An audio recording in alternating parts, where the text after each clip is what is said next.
Now there's some in that divided.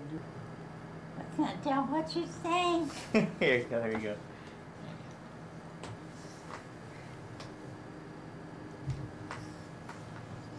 I feel kind of dopey.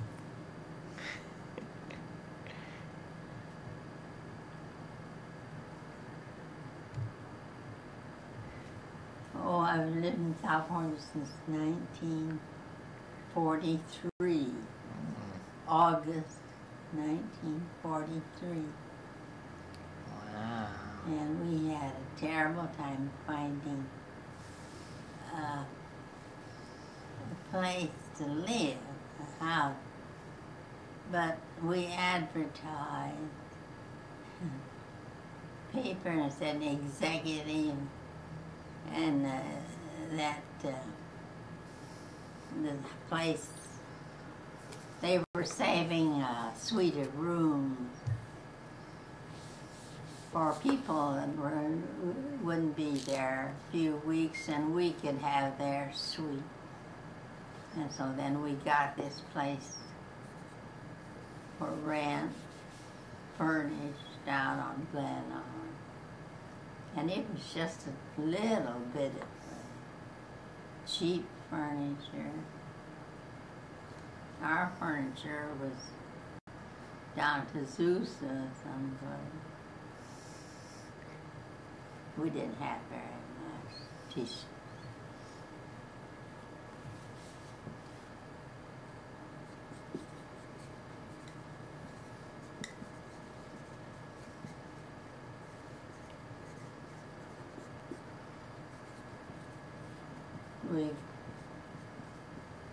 We had friends, a school friend in Azusa that had asked us to come to her place if she had room, but she didn't have much.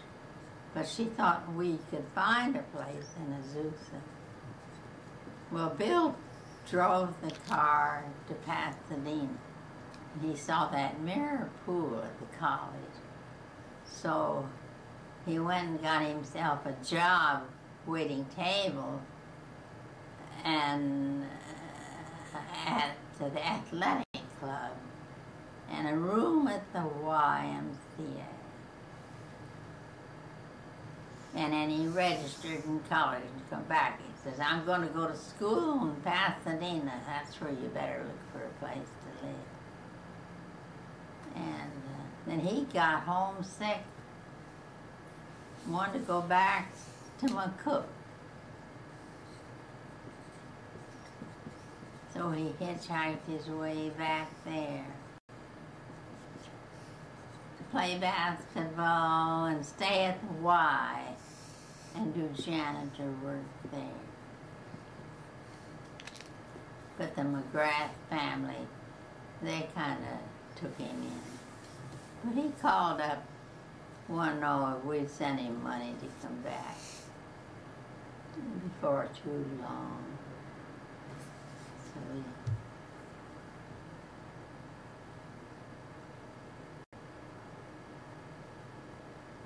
So he was homesick. So he said he'd go in McCook, everybody say, hi, Pat. I go out here, nobody knows. But there was no jobs. He had nothing left to sell in the power company. He reordered everything he could, filled it up, and they were building the airport. And all the workers and the things the money went to was to buy airplane equipment. I even worked out there because, I mean, I took, he was taking shorthand at school, and they had a shorthand refresher course, so I took that, and then I got to ride the bus out there, but until the war was over. That wasn't either over. The building was, they built the airport. In fact, he just couldn't take it.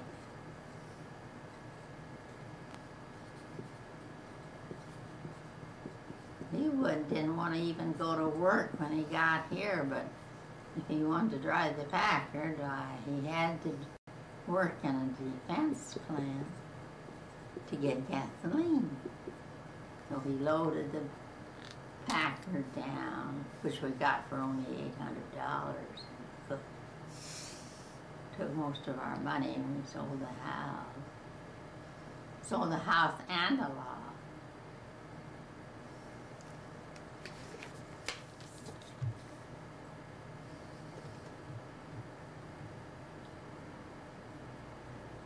Tell me about your first car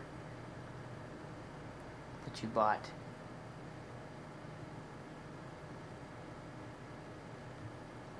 How did we get out of that first car? Oh, you mean when we hadn't graduated yet? Yeah. Oh, we were practicing on that little strip that the cities were all building. Wilma and you. The Highway 30 across the country. And they all had to build a seedling mile. Well, we happened to know some nice boys that had cars, and they'd let us practice on that. We knew how to start and stop, and we kept telling Dad we could use the car and drive to Kearney. He never thought we'd get it. But we were supposed to be teachers, and this girl in Chapman was going down to Central City, the next town east. It was having teachers, well, kind of like a seminar. She invited us to go on the train, the local, get on that and ride down there, about 13, 14. And we kept at Dad, we ought to have a little Ford. Well, when the prices dropped that day. Of course, we really didn't have this in mind, but that girl said, your dad going to get you a car. I know how to drive a Ford. And I know that garage dealer in Chapman. In fact, I used to work for Dad on the farm. They called up without us paying a penny. Yeah, if Donovan won't take it, I will. So she says, I'll show you how to do it. And you force this and back up. Well, there's an awful lot of sand by the elevator going into Chapman. The big car could hardly be. But we drove up, front of our place. The girl, she didn't go to our house. She got off in town. But she taught me well. And so we drove up there and we said, well, Dad, you said if the price dropped and it dropped $80, he didn't have an argument. He didn't shoot us or anything. Probably wanted to. I think I would have. So after supper, he asked for the key to the car, but not how to run it. Stop. We went over and paid for the car, and he hadn't asked us how to stop, and he ran it out in the cornfield until he got, maybe ran out of gas or something, I don't know. But Dolores and Irma were out in Colorado with a bunch of other rich girls. They didn't act like they were rich, but they rented bungalows and didn't have to do any work, and we sent them eggs and things. Well, when Irma got home, she sprained her arm. We had to go back to school. He wouldn't let us take it to school and have it wrapped around a telephone pole. Irma sprained her shoulder. And that was the end of the twins' Ford. They got her something with a Rayfield carburetor. Some kind of a car that started. Had a start.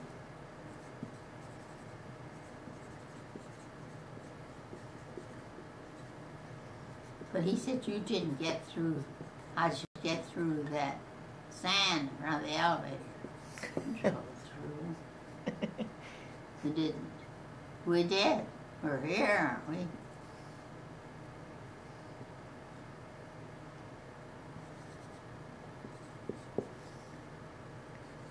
And we wanted to drive, so we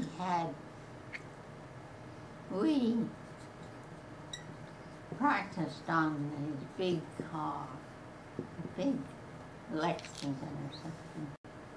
Got it, the two of us, got it cranked. We went over to town to get some thread for Mom. She had to have thread.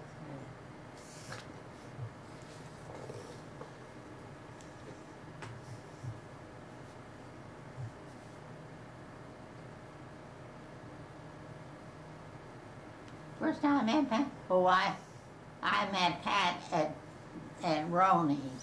He had not come home from the war. He stayed with relatives in Iowa, Independence, Iowa. And his mother had died. He didn't want to come home. And he was very, I would say, just about shook, nervous. He come back and, I guess they kept saying, you've got to come home. And they used his money, everybody's money, bonds, to buy them a car, but Joe was driving. And that practically had to plead to get the car to take me to school. Well, anyway, that was Patty's father.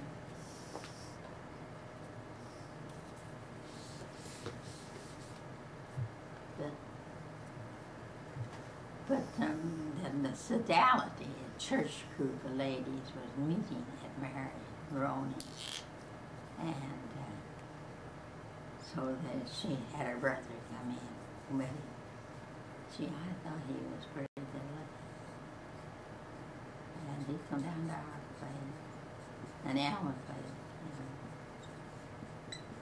And Irma liked him. I keep thinking maybe she'd marry him. She was near his age, about 3 years older than me. I had to play duets with her. I find this stuff.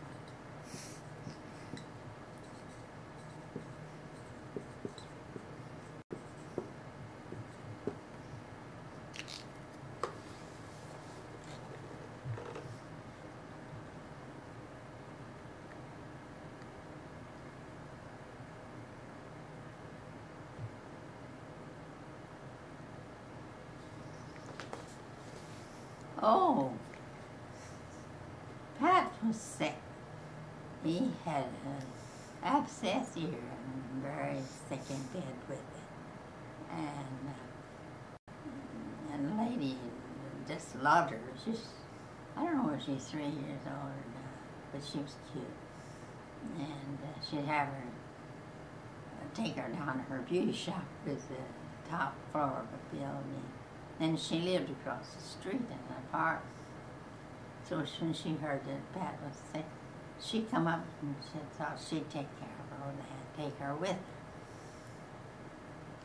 Well, she left.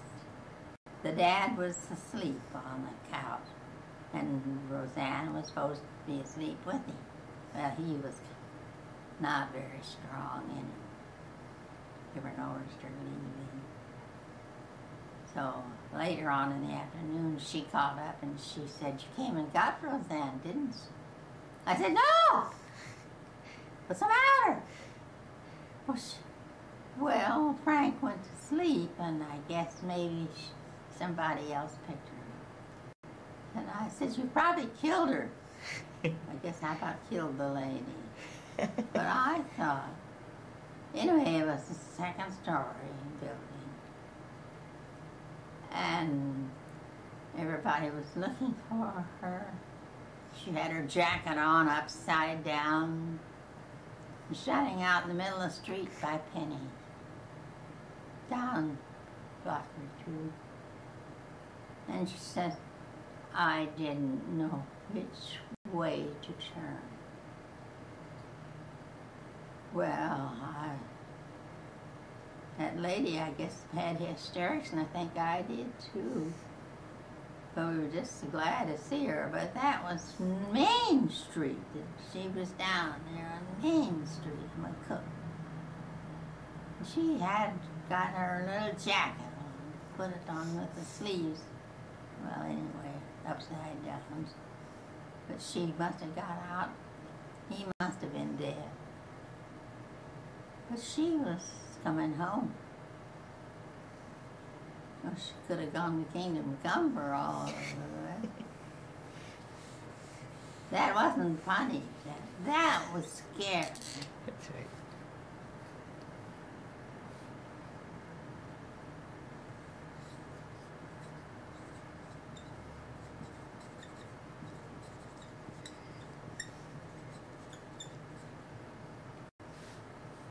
We played pinochle last time Sunday night with his folks, Mrs. Dalva and McGrath. So the boys, she liked Rich, and they'd volunteer to stay. So we played pinochle. They stayed there. We'd come home. She wouldn't be in bed. She'd be asleep across their laps. They'd sit on it.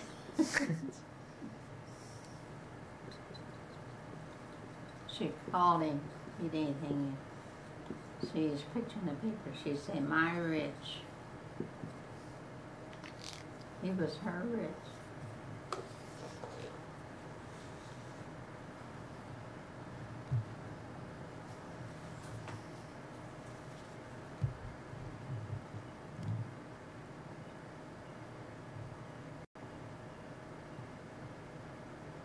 Well, I said, he came home, Bill gave him a ride home from Stanford. Was it Stanford they went? Yeah, that's her They dad. were going to the village. Right. And, oh boy, she thought he was great. But she was just swayed. But I don't know how it was. Then her friend, somebody else, had been down to Long Beach, and she got to ride home with Bill picked them up. We said, "Don't have any idea. He won't look at you, rob and cradle." But from then on, she was so, Bob looked nice looking, you know. And here he was going to Stanford, or to the Naval Academy. But he was putting in, I don't know how they're nominated or something. So he was making up some things at Stanford. And then finally she said, "I can't marry Bob." He was up for Christmas vacation. She said, "You don't like that?" Well, I could probably change. You know, he had not changed.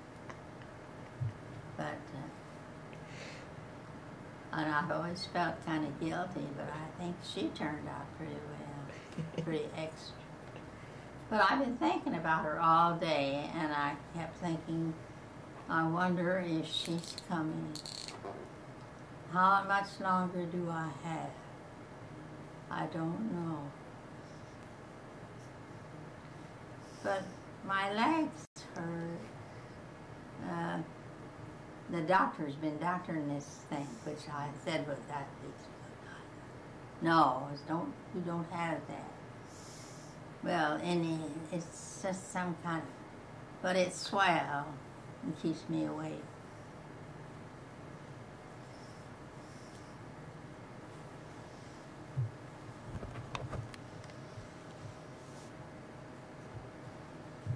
I can't get into any of my shoes.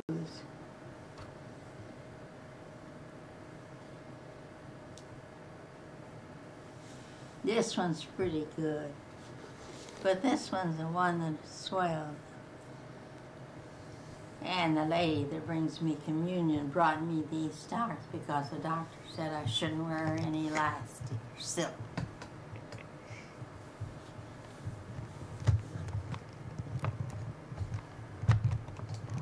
She wouldn't take any money.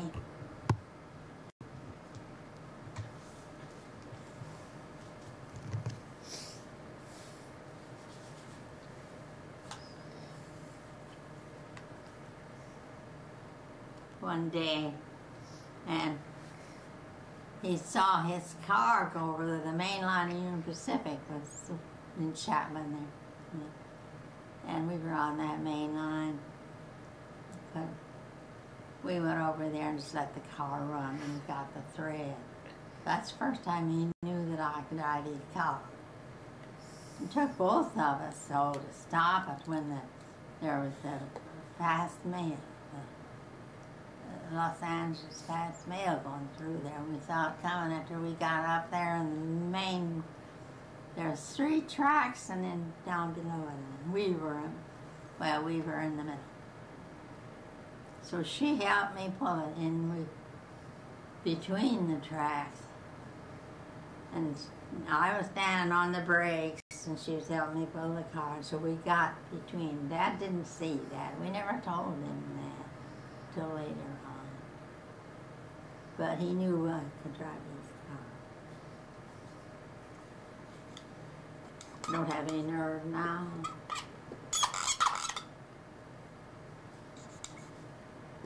He had a Dodge Coupe. He would drive us to work.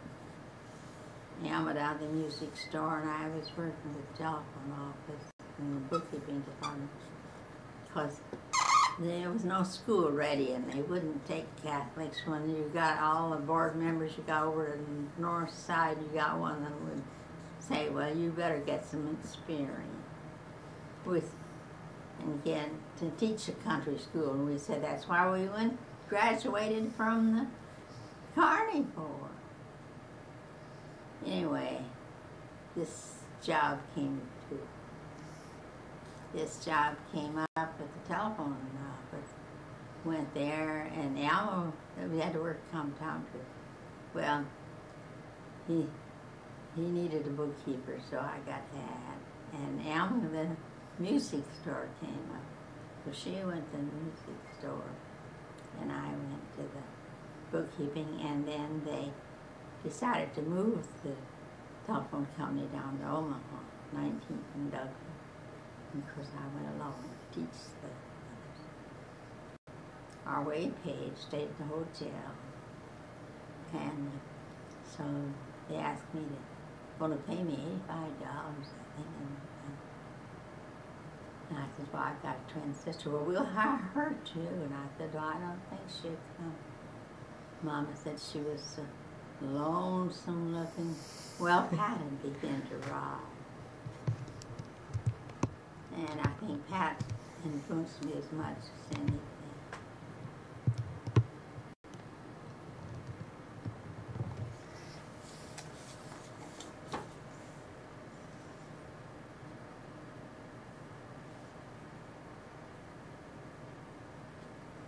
After the war, he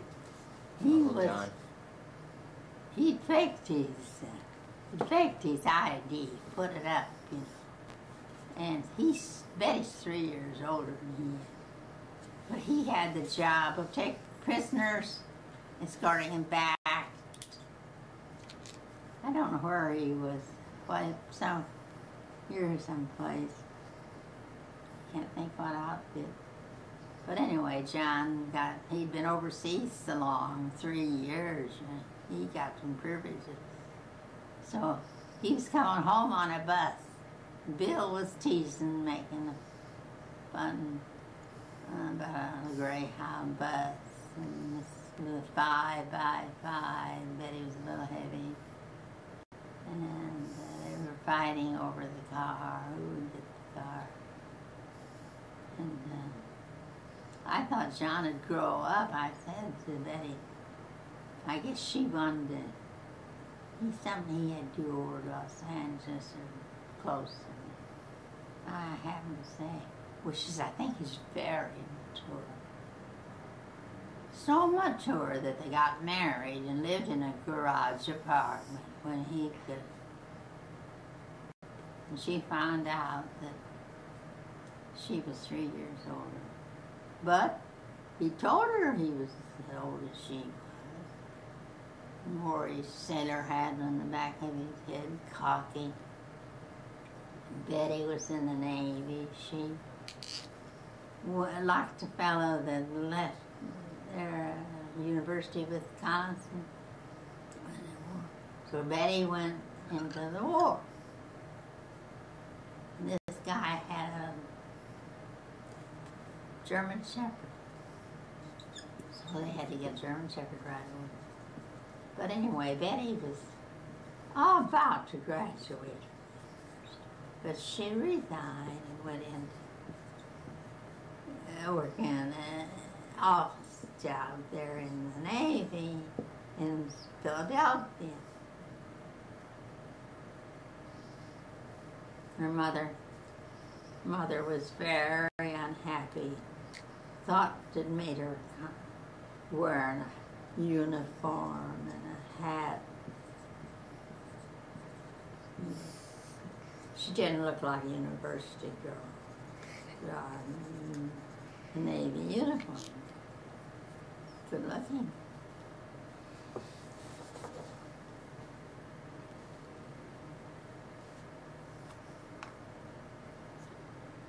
In the mischief, he was learning to play the piano. Uncle Bill. By ear. Lady across the street taught him the chords. He liked to sing. Well, she was learning. He was teaching him to learn what keys you made to play the chords, the accompaniment to the melody.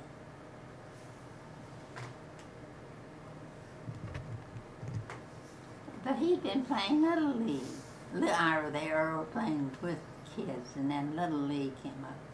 So he went to Little League, knocked out his music. And as I say, it was always sports with him. And then they went out of town to play, and he was skipping out. He poked himself in the eye with the shoot ball or whatever they had. Ruined his eyesight for the bitch. And I believe he come back from McCook. He graduated out here. And the picture of him, he didn't have a good suit. I said, well, I went to Penny's. I said if they'd sell him a suit, and then it could be passed. So did. Bill said Pat said the lady never did fit it well, but he agreed to it. So Bill had a nice suit to have a picture taken. But he went Air Force, and they trained, got their wings,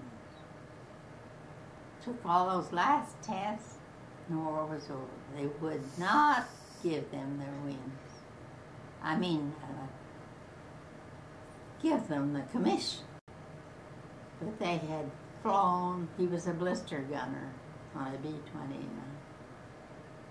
I think that he was in and out of mischief.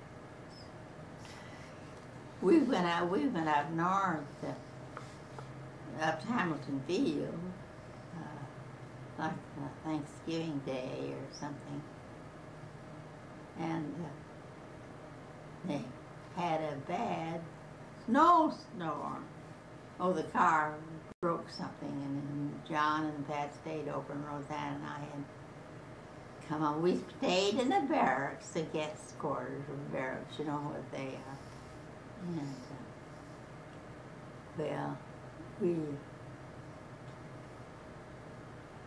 I was trying to think. The bus, we had to take a bus, and it was jammed up at Bakersfield. It wouldn't go any farther. And people that wanted to phone home, there was one line. There's only just a few could get through the call.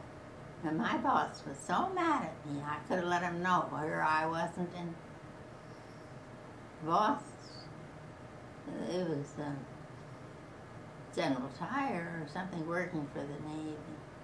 He was mad at me because we had to come clear to Los Angeles and wait and get another bus to come back to Pasadena. We lived in South Pasadena then. I about lost my job.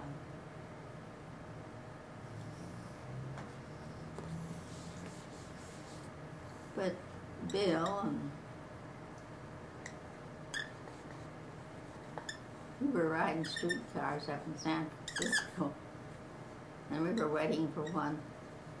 We were going to take us through. It looked like a place we wanted to go to.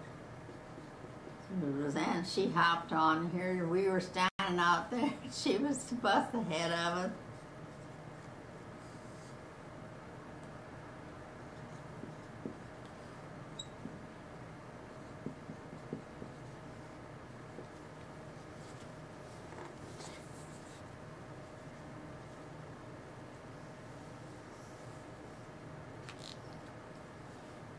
What was your favorite place you visited?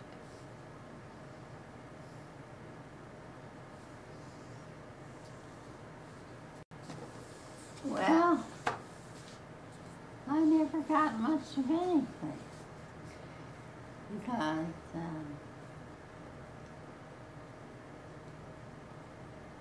Mama had this good job, music store, and Dad gave her we all got a chance.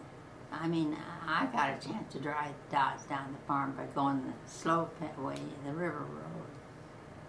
So anyway, he wanted to look over at farmers. He says, you're kind of speedy. Didn't like the way I drove. 15 miles an hour.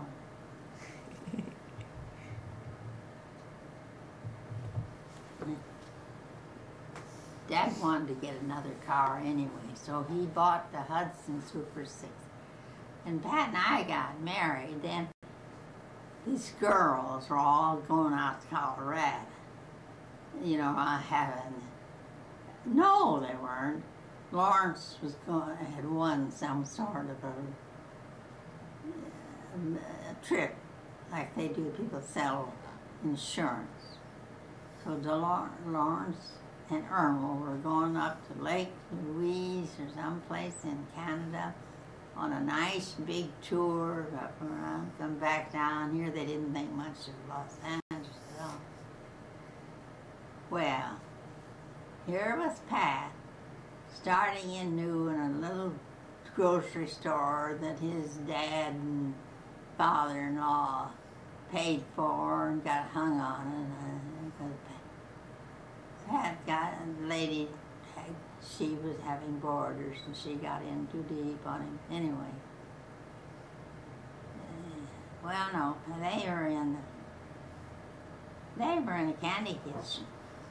But the brother-in-law was, he and his wife, he'd married, they both worked at the candy kitchen and they were dipping into the till. So they wouldn't sell to Pat good things for them, so it was one or the other give out. So Pat, and then he went into the grocery store. That wasn't good either. But the gist of it was, the Pat was to take care of the lawns, our lawn on 6th Street, and the house that Grandpa Roney had moved over there because Pat gave his savings to his mother. He passed papers. They gave his mother money to his mother. So they all put their money in, got a car, except Pat. He didn't get to drive much. But anyway, Dad wanted a new car, and Alma had driven down to the farm too, you know. So she was a pretty good driver. Well, she was good and cautious. She probably drove less than 15. But anyway, I should go along with Dad and Mom out to Colorado. Dad was Mama wouldn't watch the road signs like he would, and I had to sit in the front seat and be scared to death myself half the time because Dad would drive down mountain roads and start to slide until he learned going up in second gear. Why, we were awful close to accident.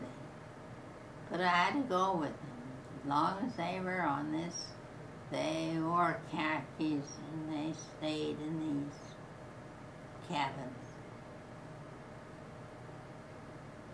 Pat stayed home, tried to water both along.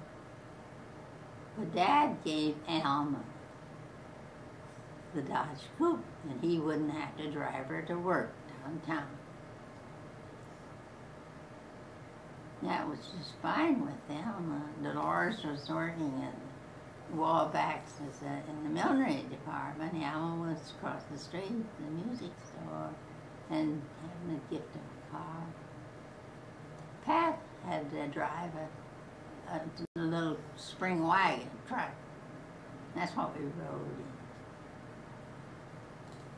in. Then we got bed bugs in the house. I was pressing a dress, and something crawled out. And I thought, we were going to go to church. Well, I about had hysterics then. Anyway, I guess we went to church, and then we came home, and I broke the news and sent an SOS to the folks. And Mama came over with Dad. She says, I can smell them. Yeah, you've got bed bugs. You see, this old house that Grandpa Roney moved over on this lot that Pat's mother had bought. Well, he was expanding, and so he moves this room, this house, old house over there. Had a big old kitchen stove and a little gas stove. But we'd fixed it up pretty good, and after we moved out with our new furniture, because we hadn't been married so long, the people said, well, this didn't look like the house that we bid on. You know, they had all this little strips of linoleum around the blanket, no garage. Well, I figure, and the fellow I'd been going with, he was a football player, Carney, a big guy, and very nice. And I wore his sweater. But when we went out to Alta, Utah to teach, he sent me a big picture about like this and put on my dresser. Everybody had to have a picture. He sent a picture of himself. Instead of going into service, well, he went into the kind of guard, National Guard, helped train him. Great big guy in a soldier's uniform, kind of sour. And then he then he moved up to Casper, Wyoming to make big money, driving a big oil truck. He didn't ride too often. Talked to him on the phone when we came home through Denver. Pat was a lot more fun. So I jilted him. So I've got that. Well, he knew better because the kid that we used to have, the main line went through Chap. So he came down. They had Saturday night dances, but Dad wouldn't let us go with any of the boys in town. They weren't nice boys. He'd take them. And in here walked this McVaney from Kearney. Well, actually, he hadn't, nobody invited him. There was no hotel. He had to come to our house. And I know he said after really well, he hadn't done that. No, they got pretty sick of him, and he tried to talk down to Dad. He said, well, how old were you, John? Well, John was a banker. He didn't particularly like that. He lost a lot of money in the bank, too, because the banks failed. But that's part of my little saga of whether I was on the wrong side of the fence a good bit of the time. And when I told him I was expecting John, you know, well, Irma was 5 years older and married only about a year before. And I said I was expecting. Mom said, well, we hoped Irma would have the first grandchild. Well, she never had any. Nobody did but me.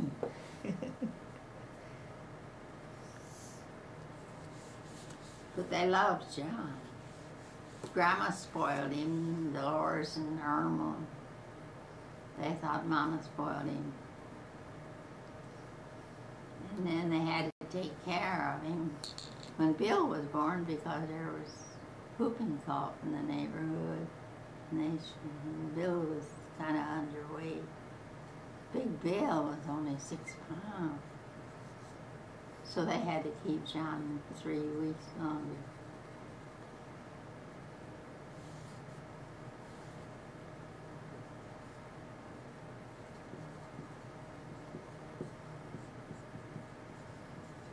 But Bill had curls, and he was a little monkey. He'd do anything anybody told him to do. I had a cousin kissing through there, and she had him follow her around. So John got kind of naughty then because he, you know, Bill was showing off.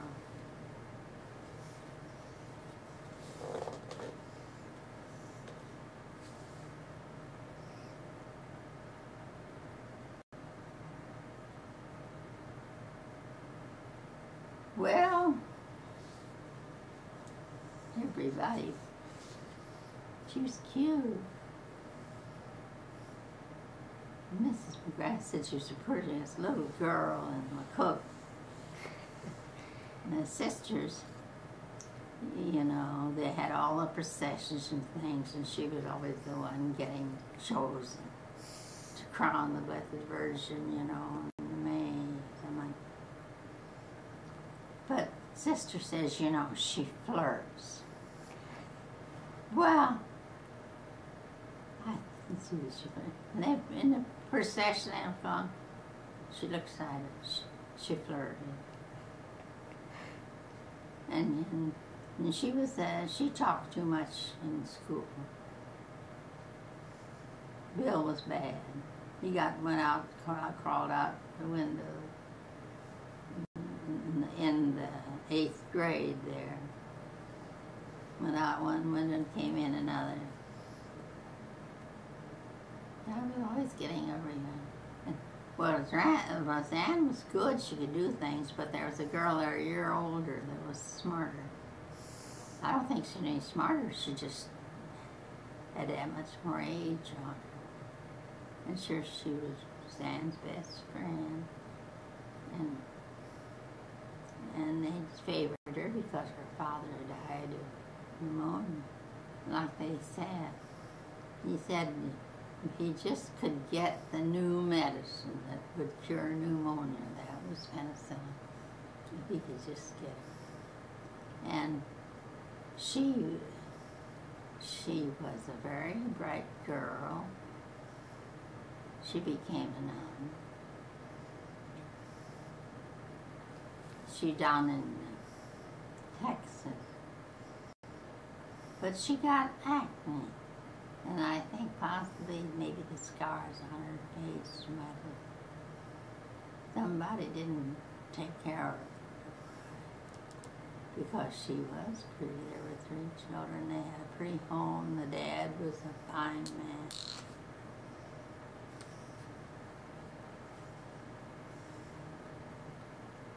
They moved to Denver, and their truck burned, caught fire and burned on their way with their belongings. She didn't even have a picture.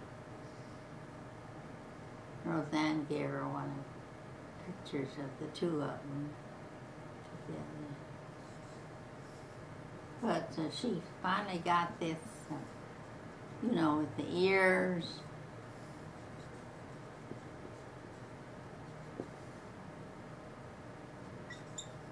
It's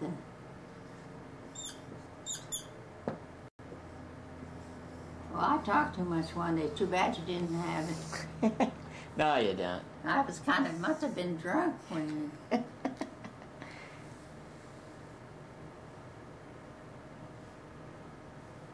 Oh, yes, it was... Mark's birth.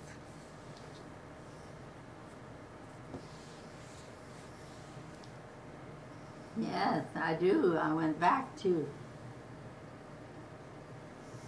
I took the train back to Fort Sill, Oklahoma to take care of her. She asked me to come. And of course, Mr. Gibson was a streetcar conductor, and she could have gone on a pass, which he told me when he picked me up at the depot. I was changing jobs. I'd been offered a higher job. And the man was a major. Oh, he says, I'm a Marine major. I said, my daughter's married to a Marine major, and they were expecting it. Oh, I was a Marine major, so I'll wait for you. So I went back there, and she was in the hospital. But after Bob had called the lady that Mark had been born, he said she'd been in the hospital. The doctor was, well, you know, she had high blood pressure or something. So he had her close. He didn't put her in the regular nursery, but close to him so he could look on her often. But here those girls said they'd stay in bed till noon so their ankles wouldn't be swollen when they had their appointment.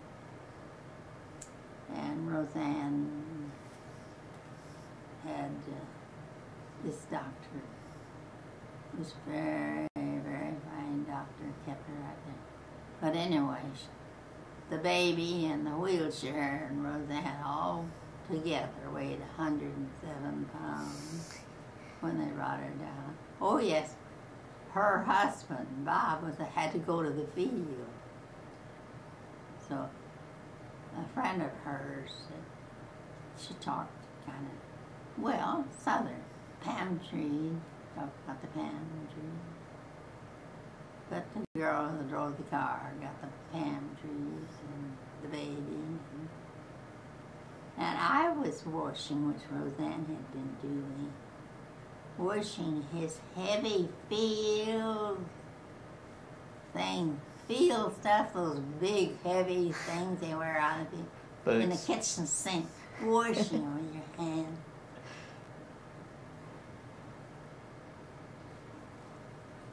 But I had to go back, thank goodness, and get to my job. But I paid my own way. But Roseanne wanted me, and she didn't know Mrs. Gibson very well.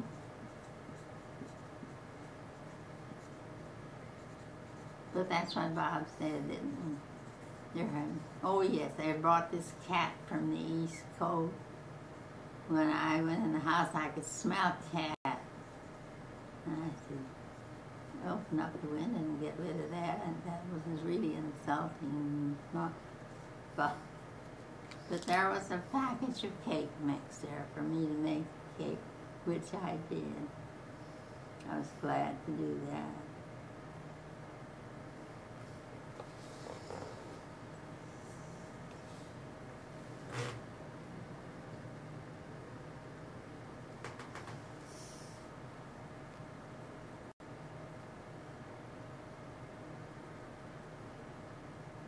Oh. I don't know. I do know that Jim Lusk, who was in the wedding party, he came up here with a present for Mark the day he was 1 year old. You know, he was Bob's good friend from the service that lost his arm. We all thought a lot of it. And Lusk was really, I think, the daddy, while Mark was away, or Bob. But Bob expected a long sweetheart letter from Roseanne every day or night, no matter how busy she was with 7 kids. No, 6. Elizabeth wasn't. She'd say, oh, it's so hard. She'd be so doggone tired, washing and ironing and driving them here and there. But I don't imagine he thinks of it now. Had to save money. You know, they didn't have too much money, and they were putting away money. And I don't know what they did with the money. Maybe they bought a car. No one does.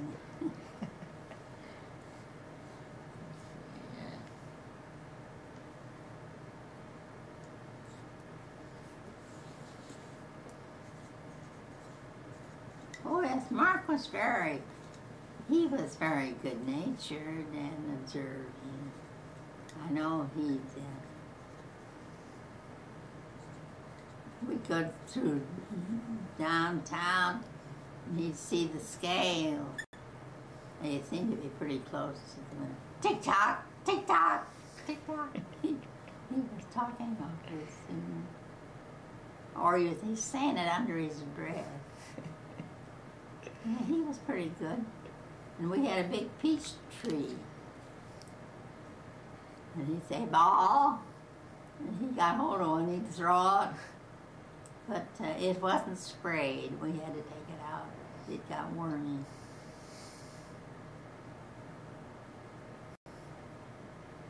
Well, there's probably lots of funny things, but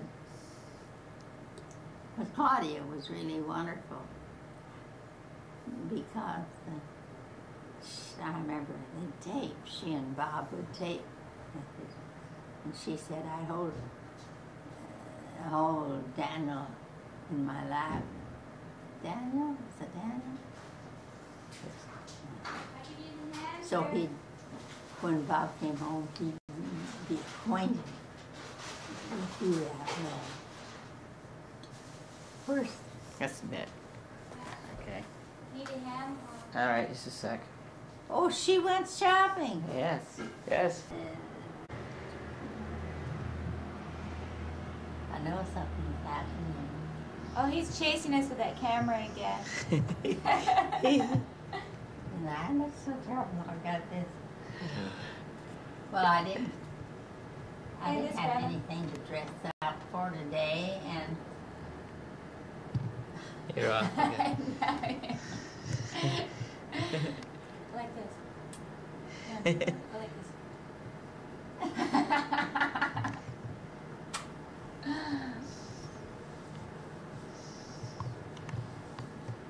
oh, you've been so sweet, so understanding. And I got a card from Mary Rose thinking of it, and I know she's so busy with her boyfriend. Is that still on?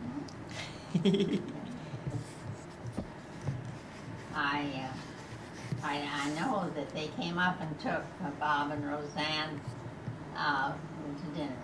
Good or something. Brought me one of those great big gold cookies. Oh. So I thought, well, I don't know who's running who, but anyway, I know that she don't want to let go of him, and I don't blame her. I never thought she had such a wonderful guy before. I didn't care as much for, I didn't care too much for, but he was just too young. He was too young. And he was, well, I was going to say undernourished, but I meant undernourished up here. He just didn't You have to get this part, Paul. Yeah, I do. He just didn't take enough study. when he dropped out, then you see he missed. And Mary Rose worked hard to get his things paid for at A&M, but I don't think that, I think they must have waived something.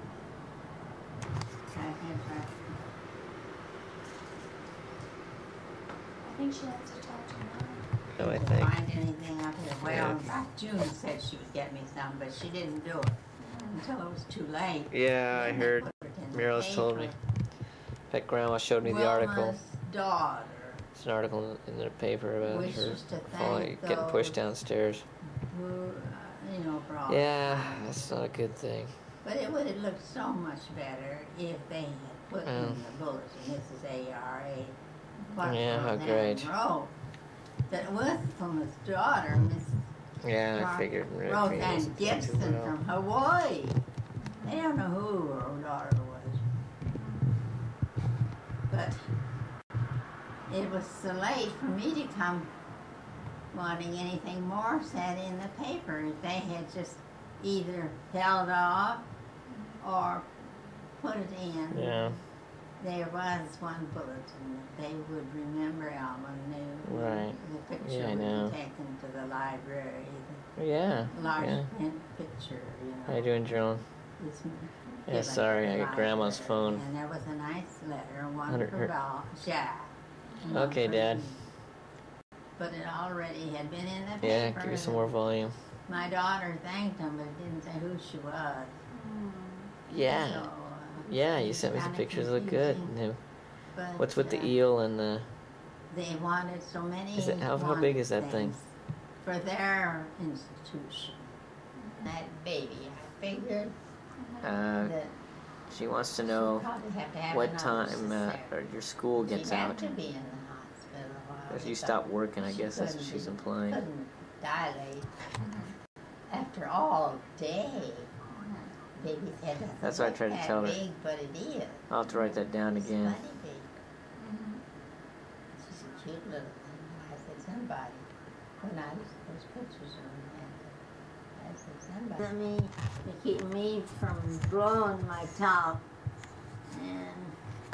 But I looked like the Dickens when they come because I didn't expect anybody.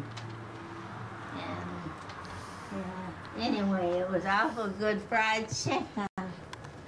And he'd taken my picture, and you know what I looked like when I didn't put any powder on, didn't have my hair done, or anything.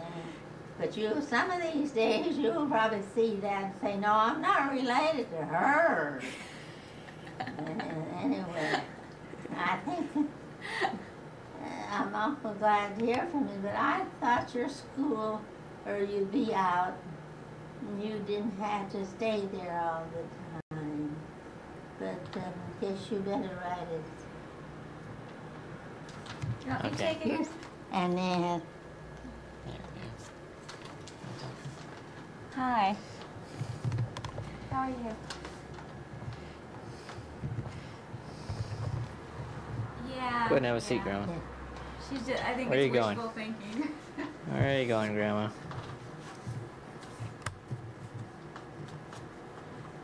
take what you need out of it. I don't want any money. You don't need any money, Grandma.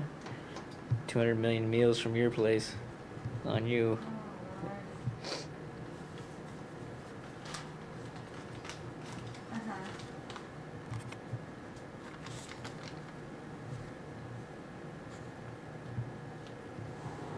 You want me to write her a note and ask her?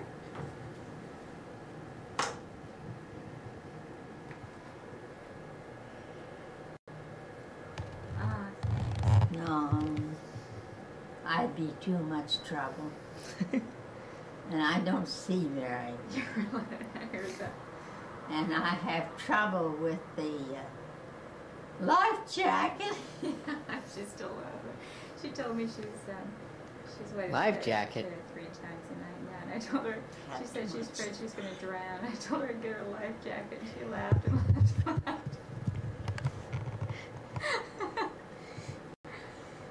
I told her I might drown. What? I'm sorry, what'd you say? That's Oh, right. she said, I wrote her asking if she was thinking about coming over, and she said,